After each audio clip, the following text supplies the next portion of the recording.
wondering if you are overfeeding your baby? In this video, I will be discussing the dangers of overfeeding and providing tips on how to ensure that your baby is getting the right amount of nutrition.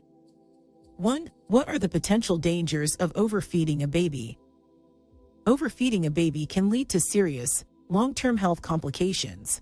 Babies who are overfed may become obese or overweight in childhood or adulthood, putting them at greater risk of developing conditions such as type 2 diabetes, heart disease, and high blood pressure. In addition, overfeeding a baby can cause choking and other issues if food is consumed too quickly or not chewed properly. Additionally, babies who are overfed may experience digestive problems, such as constipation and reflux. Finally, babies that are overfed may develop lifelong unhealthy eating habits due to being introduced to too many foods at an early age. 2. How can I tell if my baby is getting enough nutrition? It is important to pay attention to your baby's cues when deciding how much nutrition they need. A newborn should feed every 2 to 3 hours, and a good rule of thumb is to allow them to nurse until they stop sucking. Between 6 months and 1 year old, babies may begin eating solid foods in addition to breast milk or formula. Monitor how much food your baby consumes at each meal and look for signs that the baby has had enough, such as pushing the food away or turning their head away from the spoon. Offer them fluids between meals if needed.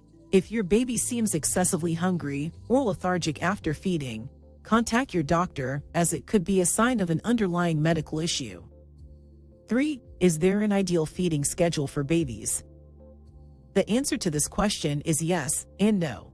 While it's important to establish a feeding schedule for your baby, you should also be flexible enough to follow their cues and feed them when they show signs of hunger. Babies typically require more frequent feedings than older children because their tummies are smaller. Most health experts recommend that babies be fed every 3 to 4 hours. However, some babies may need more frequent feedings or longer gaps between feedings in order to stay satisfied.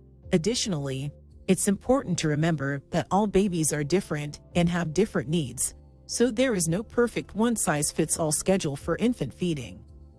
4. Are there any signs that my baby is eating too much food? Yes, there are a few signs you can look out for that may indicate your baby is eating too much food. These include sudden weight gain, an increase in diaper size, a decrease in appetite, and fussiness after meals.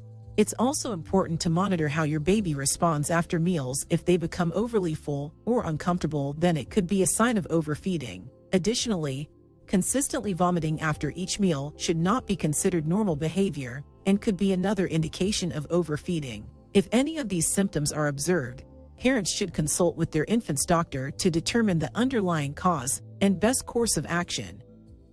5. When should I introduce solid foods to my baby's diet? In general, it is recommended to introduce solid foods to babies at the age of 6 months.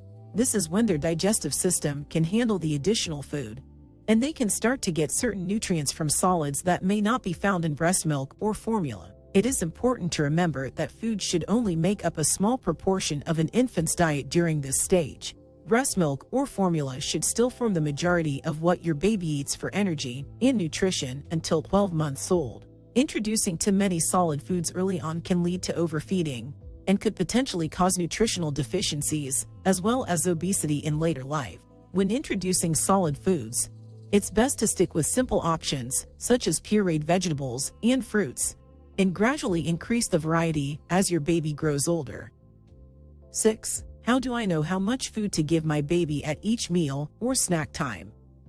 When it comes to feeding your baby, portion sizes are important. You should always be aware of how much food you give your infant at each meal or snack time. Overfeeding can lead to an increased risk for obesity and other health issues, so it is key to only feed your baby the appropriate portions. 7. What tips can you provide on ensuring proper nutrition for babies and toddlers?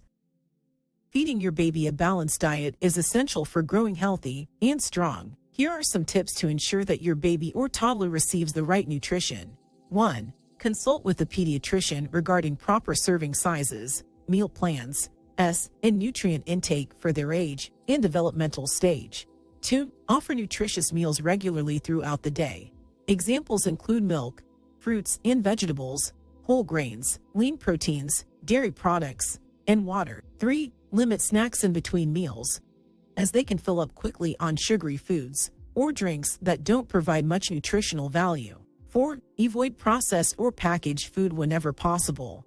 Instead, serve fresh produce that you have prepared yourself at home. It's important to remember that overfeeding your baby can lead to a number of health issues, so make sure you're keeping track of their growth and development. If ever in doubt about appropriate amounts for feeding, be sure to consult with your doctor or healthcare provider. Thanks for watching. Until next time, be sure to give this video a like if it was helpful, and don't forget to subscribe and hit the notification bell so you never miss an episode from Positively Perfect Pets.